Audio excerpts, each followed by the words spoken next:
Hey, hey, hey. Thank you guys so much for tuning in to Conversations with Teresa. I'm your host, Teresa Aline, and I am just happy that we get a chance to be together. Um, I met someone recently who reminded me of me so much, just like in life circumstances. And we clicked instantly. I knew like right away we were going to be really great friends. And it was our conversation that really inspired me to talk about what I'm going to talk about tonight. Um, so, as you know, life doesn't always move the way we planned. And sometimes what feels like a setback, it's not really a setback. It's something that creates space. And what's really cool about midlife is that we can get that space, and that space can reveal what's been like buried under responsibility or the routine that we have, taking the kids, picking them up, dropping them off, things like that.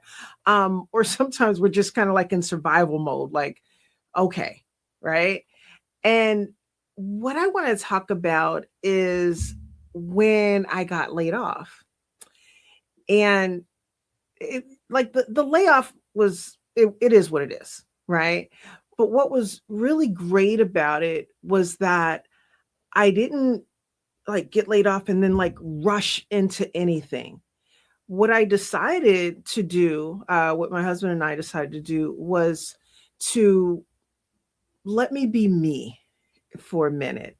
And mind you, during this time, I didn't realize that I was going through perimenopause. So it was interesting. So my a lot of times people get laid off and they're like, "Oh my gosh, what am I going to do?" And I was like, "Bet." I was good. Like I needed a minute, And so that's what I did. I took a couple of minutes. Um through my husband and I, we talked and we were like, let me take a few months to not think about work, not look for work.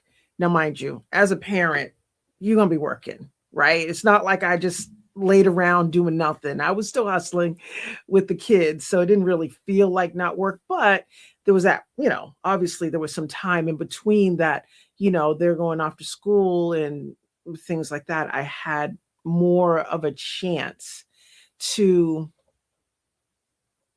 be quiet, to kind of sit in my stillness. Um, that and I mean, I had been working up until that point for 39 years. 39 years of working, and I was just tired. So when I decided, or when I had said that I was going to look for work again, I had to ask myself some questions. Like, do I want my next years of work to be like the last 39 years of work? And I was like, absolutely not. Right.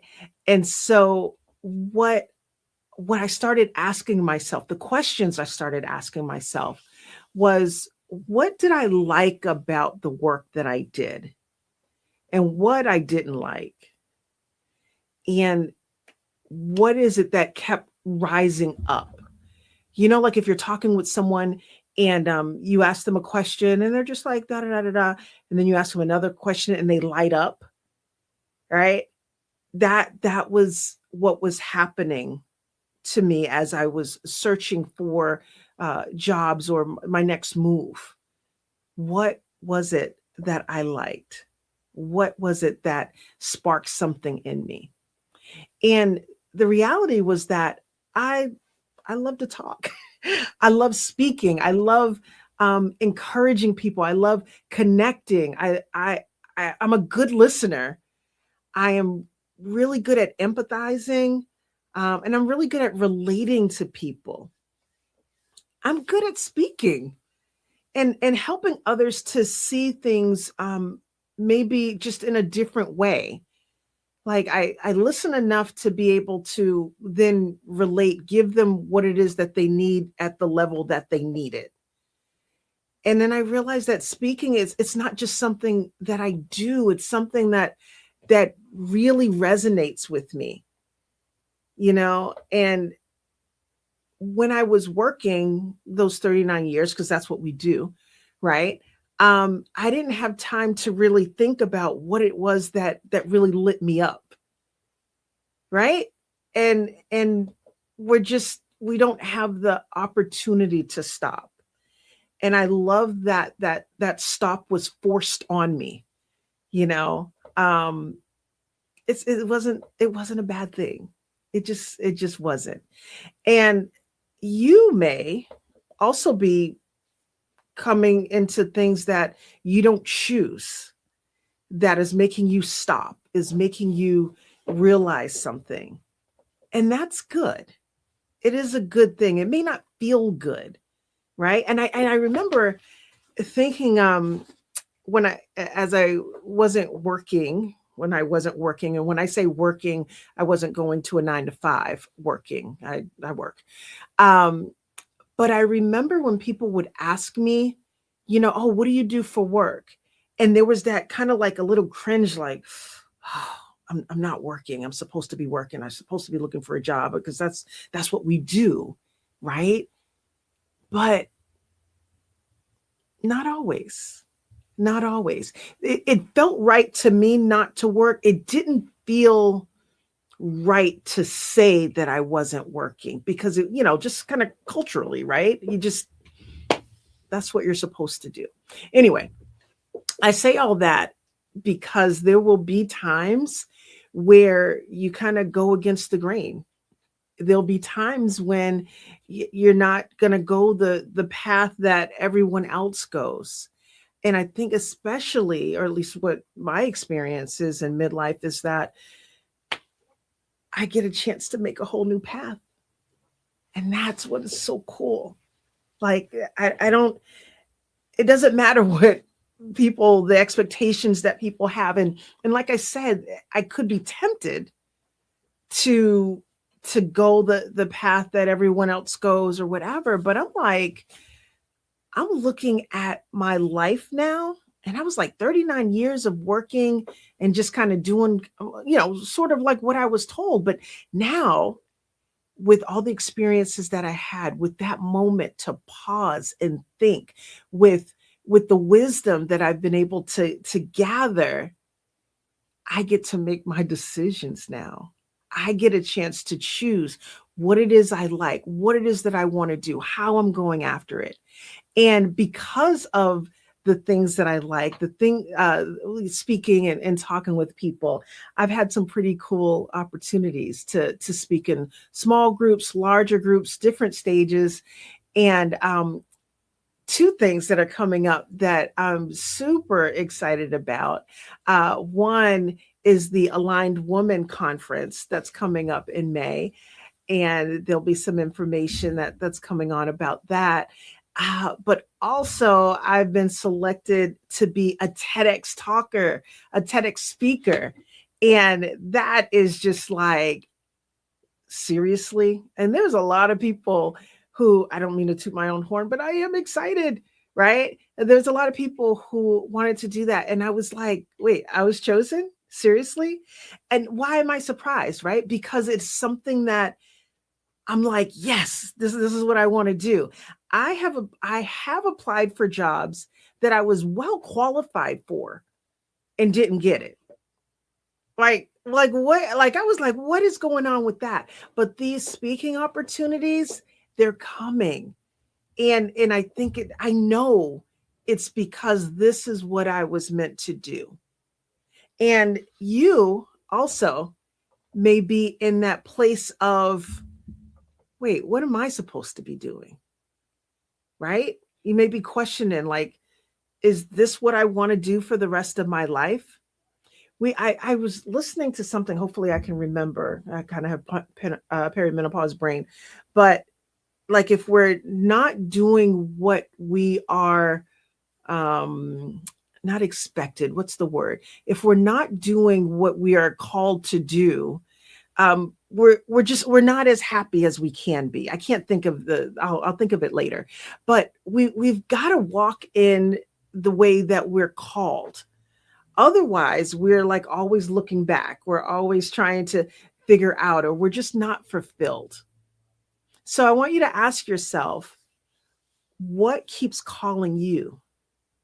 What are the things that is speaking to you? What are the things that you light up about what you can do next? Or maybe it's something that you're already doing, what you can do more. Or maybe it's just stuff that you need to get rid of. All right. But think about the things that make you feel most alive. And I want to remind you that pause or transition, it can feel uncomfortable, but it can also uncover purpose. It doesn't have to, it may feel confusing, but it can really uncover a lot of things. So I would love to share some more about this and just other things that, during these past few years, how I've evolved. I get to work with my husband now. I love my life. I absolutely love my life. And I would love to share some more of that with you. I want to invite you again to the Aligned Women's Conference. And that's what it matters. That the room, when we come into the room, we're going to be able to reflect and reconnect, and we're going to be able to hear ourselves again. It's going to be a time where we have time to ourselves, that we get a chance to ask those questions. We get a chance to pause, and we get a chance to be renewed. So I believe that this is your season of becoming. There's a reason why you keep coming back to this podcast. You are becoming, you are ready to become. It's going to be fantastic. So always remember, pauses or interruptions, they're not always bad. Sometimes it's a preparation to your truth or to a revelation. And it could feel like a loss, but it's actually an invitation back to yourself. All right. So with that said, if that struck a chord with you, one, hit the subscribe button if you haven't already, so you can get the alerts of when we come online. But come to the conference and bring a friend. I am absolutely convinced that this is going to be one of those times of transformation, one of those times that may start you or help you continue on your journey to find yourself again, to come back to yourself, however you need to get there. But this time in our life can be pretty phenomenal. So, like I said, bring your friend, get to the conference, get your tickets before they sell out, and I look forward to seeing you there. Have an incredible night, an incredible week, and I will see you back here on Conversations with Teresa.